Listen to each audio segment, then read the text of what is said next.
Welcome back to the deep dive.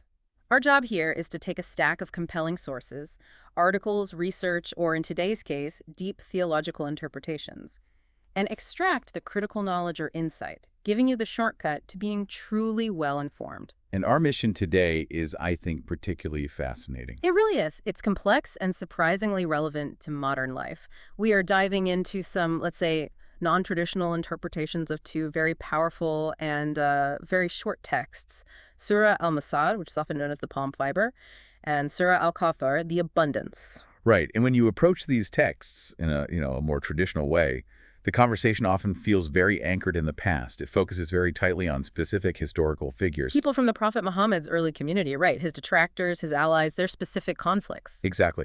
But the sources we've looked at for this deep dive, they actively push past that one historical moment. And that pivot is what makes this a true deep dive for us. They insist on focusing on something much larger. Something universal. Timeless universal principles of divine justice, of comprehensive reward, and a kind of relentless accountability that apply to every single generation.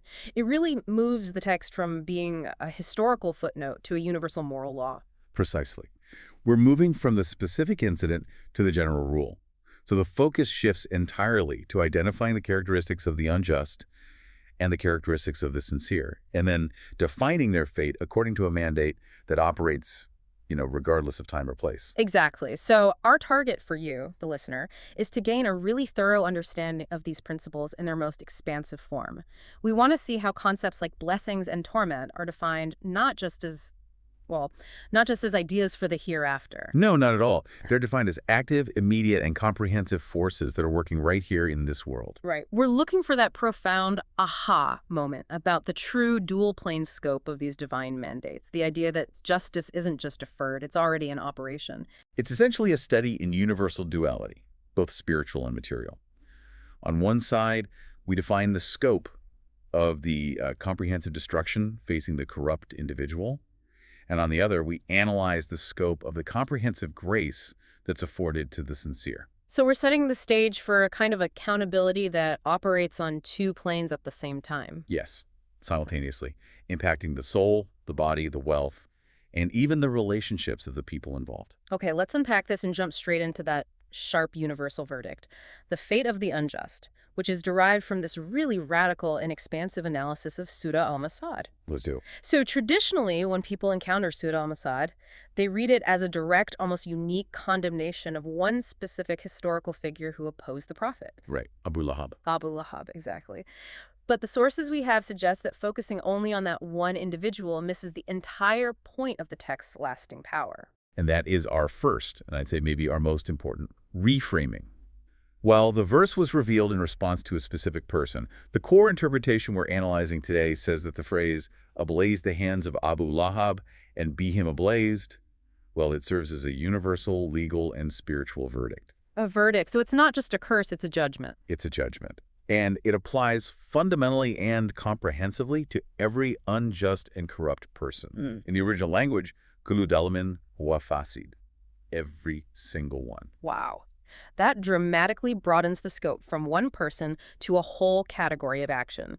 It means this text isn't a piece of history. Not at all. It's a standing judicial mandate. It defines the fate of corruption, no matter the century, the geography, or the political system it operates in. So if you embody corruption, this condemnation applies to you. And the universality of that condemnation is reinforced by how the sources analyze the specific language used, particularly the meaning they attach to the term al-yad, or the hand. Okay. If you take the text literally, it would be a very limited curse, right? Only the physical hands are affected. But this deeper interpretation clarifies that al-yad here does not mean the physical hand at all. So what does the hand symbolize, if not the physical appendage? Well, in classical Arabic, the hand is a powerful symbol. It represents power, means, influence. All of your accumulated works. Everything you've built. Everything you've built. So when the verse refers to the hands being ablaze, it means the destruction and the affliction must apply to the entire being of the unjust and corrupt individual. The hand is just the instrument, but the verse curses the entire enterprise that the hand was used to build. That makes profound sense from a spiritual justice perspective. Why would God only curse the tool and not the planner or the decision maker or the beneficiary of the crime? Exactly. It implies the affliction is total, Their plans, their well-being, their social standing, their accumulated power, everything they touch for corrupt purposes is just brought to ruin. Precisely. The hand symbolizes their capacity for action and their accumulated gains. So if the source of their power is cursed, then the entire structure built on that power is ruined. And the verse itself seems to emphasize this totality. It does, through repetition.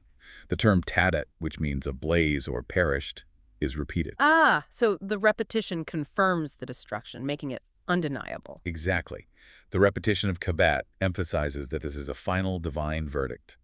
The corrupt person is doomed and afflicted by God.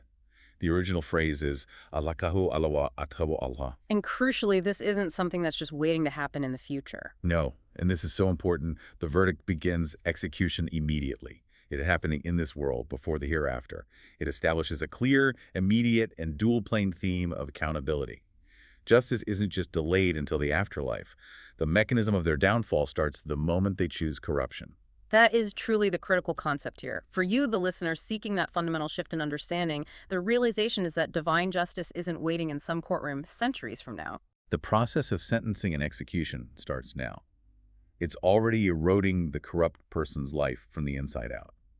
Let's look at the specific, tangible mechanisms of this immediate affliction, because that brings us to the failure of their earthly gain. Yes. The next line is fundamental to understanding the nature of this worldly affliction. His wealth and what he gained will not avail him. Which directly challenges the most common illusion that corruption perpetuates. Right. It does. It challenges the idea that the unjust are successful because they appear to accumulate tremendous wealth and power. This deep interpretation just completely undercuts that illusion of success. And we see this illusion everywhere. The dictator with billions stashed away, the corporate executive who cheated his way to the top. From the outside, they look powerful, untouchable. So how does the divine verdict undercut that visibility? It undercuts it by ruining the utility of the gain and its ability to bring comfort. The sources suggest that God wastes what the unjust person earned through oppression, what the text calls makasaba. Makasaba, what does that specifically refer to? It refers to what they earned or acquired through their own effort, which in the context of injustice implies things like coercion, deceit, or theft. God might allow the wealth to exist, but he removes its capacity to deliver peace or joy or any genuine benefit. So the material asset remains, but it becomes spiritually toxic. That's a perfect way to put it.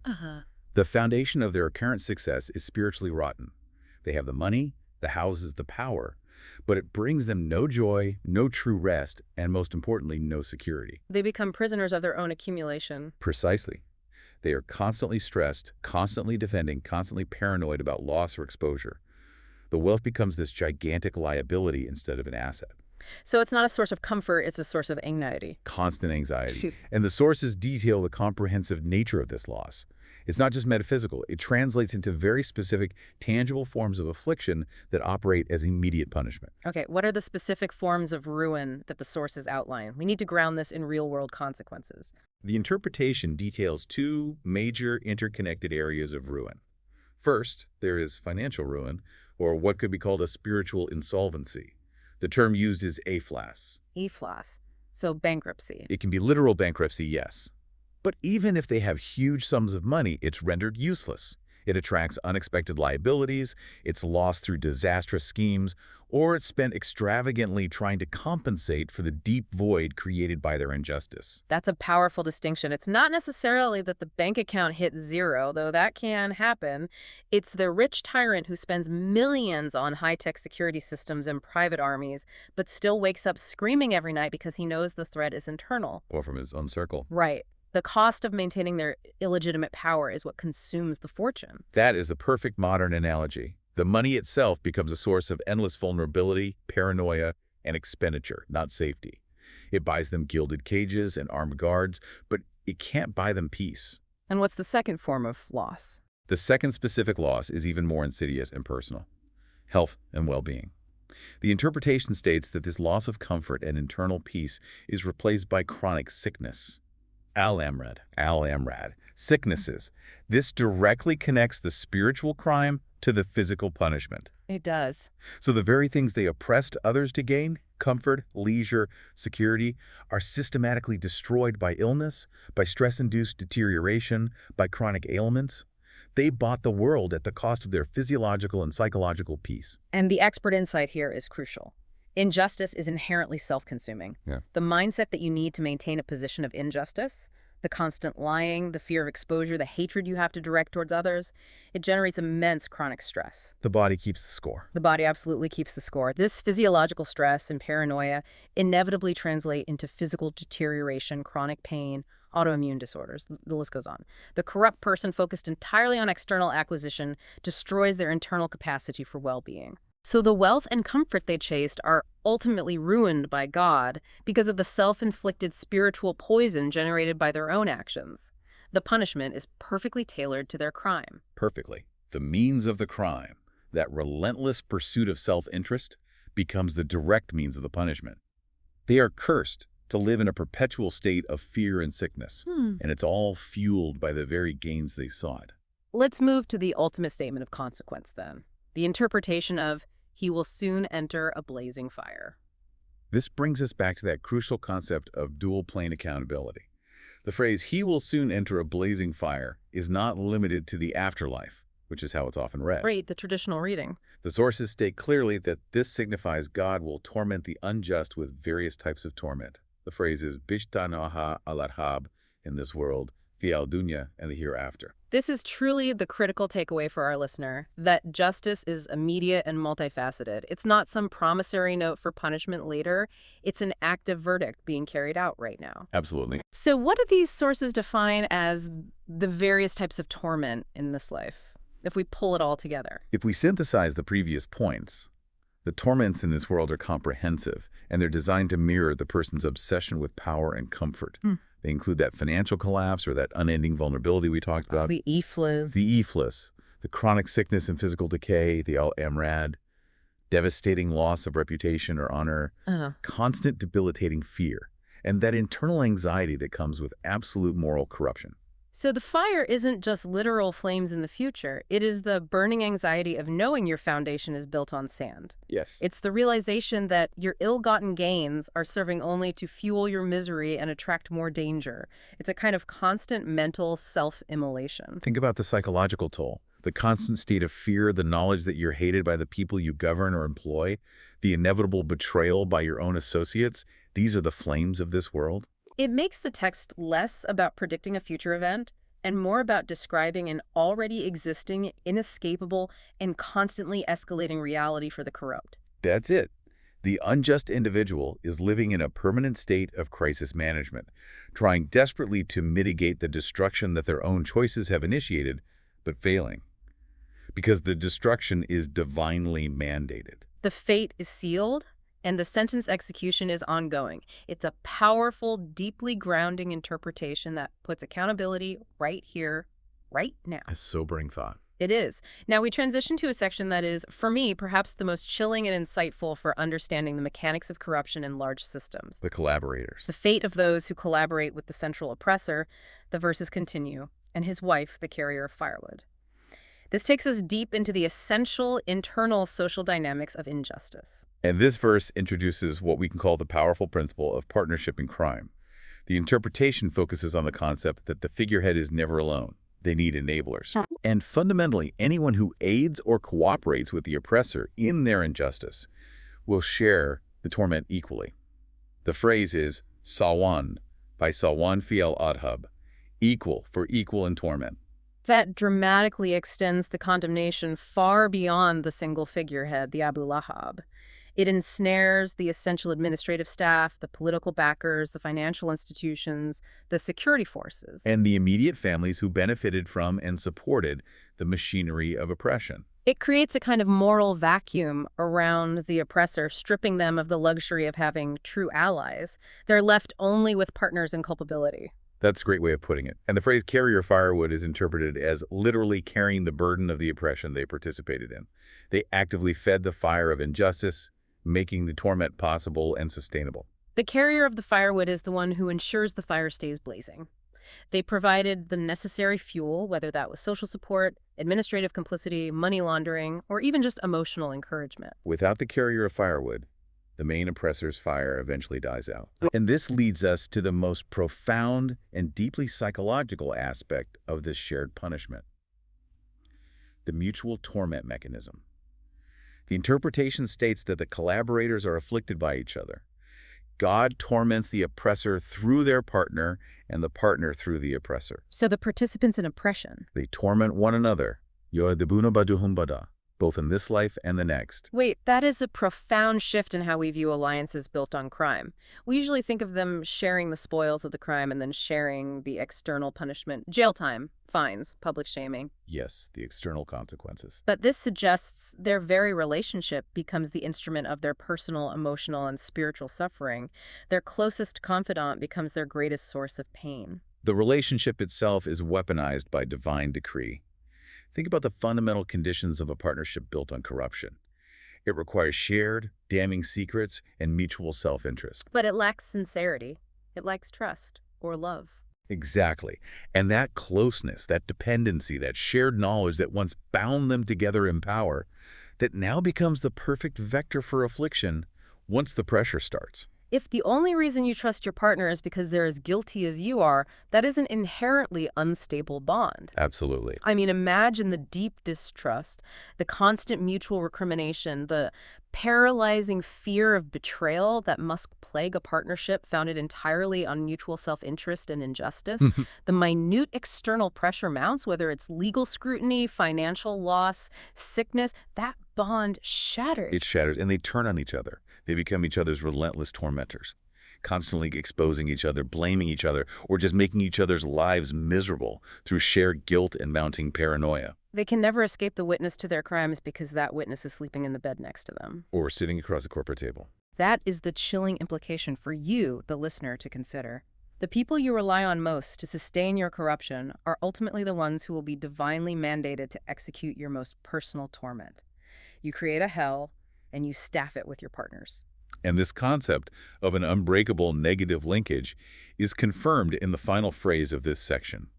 Around her neck is a rope of palm fiber. Fijitiha hablun min masad. Yes, this is interpreted as a clear confirmation of the binding and linkage, the terabut, due to their shared commitment to injustice and corruption. So the palm fiber rope, a strong, rough, binding material, isn't just a metaphor for bondage. It's a symbol of their unbreakable connection forged by sin. They are permanently shackled together by their deeds. Absolutely. Just as they were united in their oppression and corruption. The source uses the term mutahabatain ala altum. They will be united in their torment. Mutarapitin ala al-atab. In this world and the next. The binding that enabled their collective power now guarantees their collective reciprocal suffering. Their alliance becomes a permanent ball and chain. A ball and chain. And the expert analysis really drives home that these bonds formed through corruption aren't just fragile. They become actual chains of affliction designed to deliver maximum reciprocal pain. It's a system where the punishment is delivered by the very person that relied upon for comfort or power. It's like an internal combustion engine for the unjust ecosystem. And this understanding of mutual torment makes the whole concept of justice so immediate and self-inflicted. By choosing to ally in injustice, they essentially sign a contract to destroy each other when the consequences inevitably arrive. Incredible. So we've established the universality of affliction and the self-destructive nature of corrupt partnerships. Now we need to transition to the counterpoint, the expansive grace afforded to the sincere. The other side of the coin. Exactly. We move now from the searing, universal justice of Masad to the expansive grace and prosperity defined in Surah Al-Kawthar, the abundance. It's vital for you, the listener, to grasp this duality. If one text defines universal justice and ruin, the other defines universal grace and abundance. They are two sides of a single comprehensive moral system. So let's start with the opening declaration. Indeed, we have given you Al-Kawthar. This opening demands a much broader, more contemporary definition than is often applied. The sources emphatically reject the idea that Al-Kawthar is only a literal river in paradise, although it certainly includes that.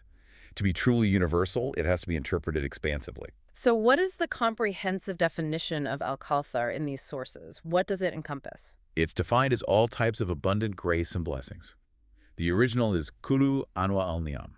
This is an absolutely comprehensive definition. So everything. Everything good. It encompasses physical health, spiritual knowledge, comfort, material sustenance, security, tranquility, success in legitimate endeavors, peace of mind, moral clarity. It is total, comprehensive goodness, And it's granted in both this world. both in this world, fiel dunya, and the hereafter. That is a direct, magnificent counterbalance to the afflicted hand of the corrupt person we described in Masad. If the unjust suffer the total ruin of their being, the sincere receive the total enrichment of their being. Their entire existence is blessed and sustained. And while the text was originally revealed to the Prophet Muhammad, the application is also universally broadened. The "we have given you al-Kawthar" applies broadly to every Muslim and peaceful person.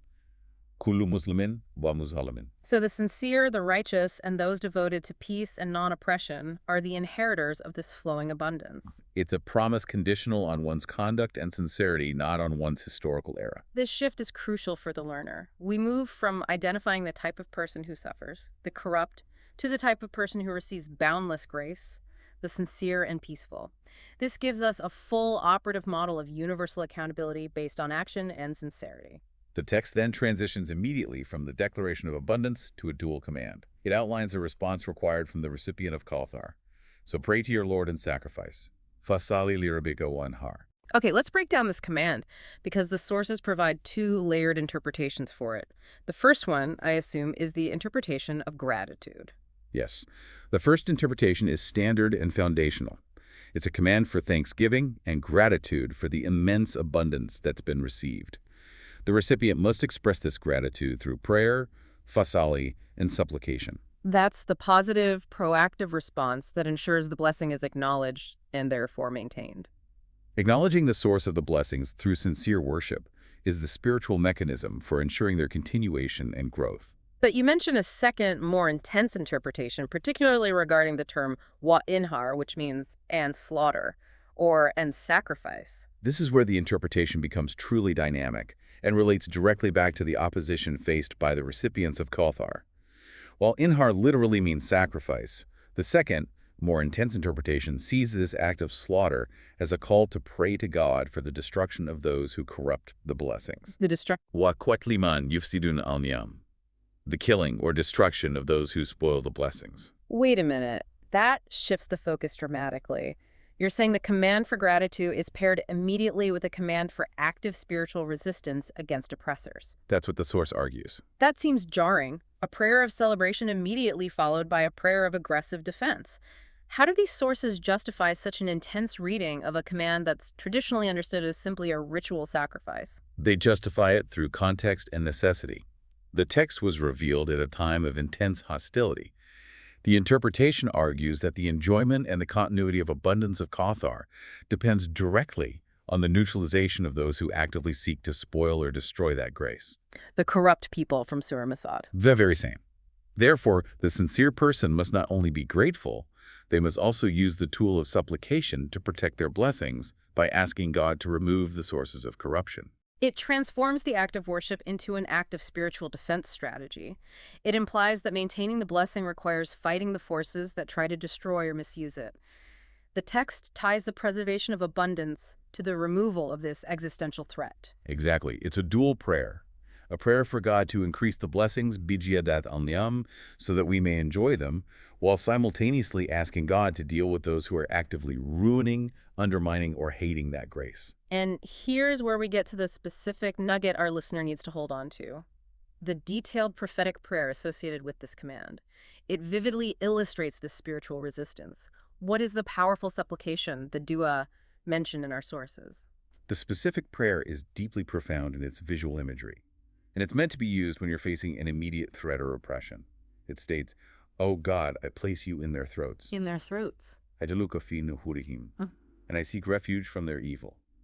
Wa'udu bika min shururihim." I place you in their throats. That imagery is incredibly potent. It suggests asking God to become a physical, immediate, and overwhelming barrier, blocking the oppressor's advance right at the point of attack. At their very life source. It's an appeal for divine obstruction that is both instantaneous and comprehensive. It's a plea for obstruction, for God to stand as the ultimate shield against the immediate malice of the oppressor. The overall purpose of this prayer is a plea for God to save and deliver the faithful yukalisuhu Allah wa yunchihu Allah from the unjust and the corrupt, thereby ensuring the increase of blessings continues uninterrupted. This moves Fasali Lirabika wa Inhar from a passive act of devotion to an active spiritual defense strategy. The prayer for justice is integrated into the maintenance of abundance. You can't fully enjoy Kauthar if you allow the agents of Masad to operate freely. The two are intrinsically linked. Which brings us to the final comprehensive verdict, which serves to bind the teachings of both these surahs together into a single, cohesive system of accountability. Yes, the final verse. Indeed, your hater is the cutoff. Inna shaniaka huwa al-abtar. Let's define the object of hatred here, the hater, Shaniak. Who is this corrupt person ultimately hating? The hater is defined expansively. First, as the one who hates these blessings, yakrahu hatihi el-niyam, meaning they hate the very concept of peace, justice, prosperity, and spiritual clarity. They hate goodness itself. They do. And crucially, they hate the sincere people who are devoted to God. Yakrahu al-mukhlisina lillah. This refers directly back to the oppressors and the corrupt we discussed in Surah Al-Masad. They hate the light because their deeds are darkness. They hate the genuine success of others because it implicitly condemns their own corrupt methodology. So they don't just oppose the righteous, they actively hate the existence of an abundance that they cannot control or corrupt or exploit. Their opposition is existential. And the consequence for this pervasive hatred is the terrifying status of being al-abtar. The term al-abtar is perhaps the most absolute term in the entire discussion. It means the person is cut off from everything. Maktun minu kullu shay. That is the ultimate total deprivation. If Kauthar is all blessings, material, spiritual, and temporal, then al-abtar is the complete, absolute absence of all blessing. Precisely. The unjust and corrupt individual who hates sincerity and grace is deprived of all blessings. Maktun minhu kullu aniyam. They are utterly severed from the flow of grace. The interpretation confirms they will enjoy no true solace, no lasting comfort, and no genuine prosperity in this world or the hereafter. So the sickness, the alamra, the financial ruin, the iflas, the mutual torment with collaborators, the paranoia we detailed in Masad, they're all just visible symptoms of this underlying condition of being al-abtar. Yes, of being spiritually and materially severed from grace. It's the spiritual equivalent of total systemic failure. Their entire existence, built on opposition to sincerity and blessing, results in absolute emptiness and affliction. They sought to cut off the prophet's legacy, but in doing so, they cut off their own source of life and peace. A complete and total reversal of their intentions. This synthesis is where the deep dive achieves its mission. We can now step back and look at the magnificent interlocking system of justice and grace revealed through these non-traditional readings. When we connect justice from Masad and grace from Kauthar, the system becomes beautifully clear and universally applicable. The corrupt are punished via the destruction of their gains, the makasaba, ensuring the wealth they sought brings only misery. Their closest alliances become instruments of mutual torment, yuadibuna badum bada, leading to inevitable betrayal and paranoia. And their bodies suffer systemic illness, al-amrad, due to that self-inflicted spiritual poison. Their worldly existence is a manifestation of the curse. And conversely, the righteous and sincere receive continuous, abundant blessings, the Kauthar. Right. And they're commanded to maintain these blessings through profound gratitude and active spiritual resistance against the spoilers, using the most potent tool available, prayer for divine intervention. The primary mechanism for the difference between these two fates is accountability based on intentionality and action. Those who corrupt the blessings, hate the blessings, and hate the people of sincerity are eternally severed from grace. They become al-abtar. They are left only with the ruin of their own making, which begins to manifest the moment they choose injustice. This deep dive reveals a complete and immediate system of divine accountability. Your actions, whether they are oppression or sincerity, dictate the flow of blessings, Kauthar, or the affliction of justice, Masad, in a comprehensive, universal sense that begins right here, right now. It's not a historical curiosity. No, it's a living moral and spiritual law that affects the balance sheet, the doctor's report, and the stability of your personal relationships. It informs how we should observe power and wealth in the world. A powerful framework. What an incredible, expansive journey we've taken today. We've redefined these ancient texts to see them as powerful, timeless mandates regarding justice and prosperity, focusing heavily on consequences that manifest both materially and spiritually, immediately and eternally. For me, the most powerful and insightful realization remains that interdependence of collaborators in corruption, particularly that chilling mechanism of mutual torment. We learned that those united in injustice are not just sharing a common goal, They are intrinsically bound by shared guilt. They don't just share a common reward. They don't. They were destined to share a common source of torment and actively inflicting it upon one another. The ultimate fate of the corrupt alliance, built on transactional self-interest, is to become the means of each other's misery. They build their empires on borrowed time, only for their closest and most trusted relationships to turn into the ultimate spiritual and emotional instruments of affliction. You're chained to the person who knows your deepest, darkest secrets. What a terrifying thought. The lesson here is clear. Genuine prosperity and security are rooted in sincerity and gratitude, in Cathar, while injustice is a self-devouring fire, like in Masad, that starts burning from within the moment the choice is made. So here is our final provocative thought for you, the listener, to mull over. If those united in injustice are spiritually and psychologically bound to eventually torment each other, creating an unstable, self-cannibalizing system, what does that imply about the actual long-term sustainability and longevity of any partnership, political alliance, or business relationship founded solely on shared corruption or mutual self-interest? And if the punishment of the unjust starts immediately with the degradation of health and wealth, how might understanding this dual-plane accountability shift your own perception of power and success in the world today?